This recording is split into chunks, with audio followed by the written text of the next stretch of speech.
बहू कितनी बार बोला है, रसोई में बिना नहाए पाँव मत रखा करो, बरकत नहीं होती। सास ने रीमा को टोकते हुए कहा। वह माँ जी सुबह सुबह पता नहीं कैसे विजय को काशी छिड़ गई। जग में पानी खत्म हो गया था, इसीलिए रसोई में आना पड़ा। रीमा ने उत्तर दिया, तो मंगवा लेती ना किसी से। बहाने तो सुनो आजकल की बहुओं के, पहले तो उठती नहीं टाइम से, फिर बहाने लेकर आ जाती हैं। रीमा की सास ने बुदबुदाने लगी। क्या हुआ तुझे विजय? सुबह सुबह बहू बोल रही थी काशी चल रही है और आज पानी नहीं था, खुद ले जाता, इसे क्यों बिना नहाए किचन में भेज दिया? माँ रोज तो नहाकर ही रसोई संभालती है ना, आज चली भी आ गई तो कौन सा पहाड़ टूट पड़ा?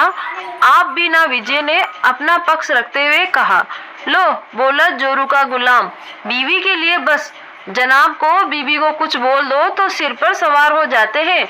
एक नसीहत दूं बेटा, मान सको तो मानो, ज्यादा बीबी को सिर मत चढ़ाओ वरना बाद में पछताने के सिवाय कुछ नहीं बचेगा। और तू भी सुन, मेरी रसोई में कदम तू बिना नहाए नहीं रखेगी वरना मैं उस दिन खाना नहीं खाऊंगी। रीमा की सास बोल दी गई।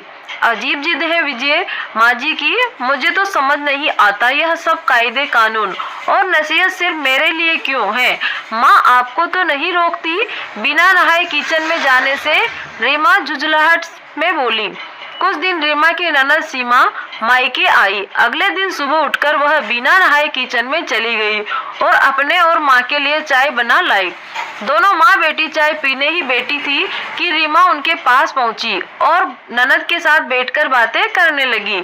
सीमा रीमा से बोली, क्या बात है भाभी, सुबह सुबह नहाकर तैयार भी हो गई, कहीं जा रही हो क्या? नहीं दीदी, बस रसोई में काम करना था, इसीलिए नहाना जरूरी था। सीमा माँ से बोली, आप सही है भाभी, सुबह उठकर नहा धोकर घर की जिम्मेदारियां निभाने चल पड़ी हैं और हमें देखो, हमें जब तक चाय नहीं मिलती हमारी आग नहीं खुलती। तो क्या दीदी आपने यह चाय बिना नहाए बनाई है? रीमा बोली। ओ नहीं तो क्या भाभी, कौन सवेरे नहाने लगे, सारा दिन पड़ा है, आराम से नहाऊंगी। सीमा बोली। माँ जी, जब आपके हल्के से चाय उतर गई क्या?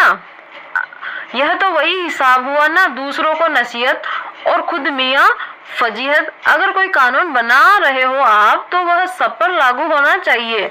उस दिन बेवजह आपने मुझे और विजय को बातें सुना दी, अब आपकी बेटी की बात आई तो फिर क्यों चुप है आप? फिर तो चाय की सुस्कियाँ भी बड़े आराम से ली जा रही है। माँ, रिश्ता हमेशा एक तरफ से नहीं निपटा, उसको निभाने के लिए दोनों पक्ष की जरूरत होती है।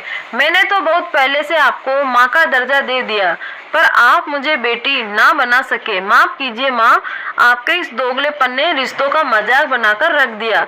अगर आपके लिए मैं बहू ही हूँ तो सही बात, अब मुझसे रिश्ते जोड़ने का दिखावा नहीं होगा। इतना कहकर रीमा हाथ जोड़कर अपने कमरे की तरफ चली गई।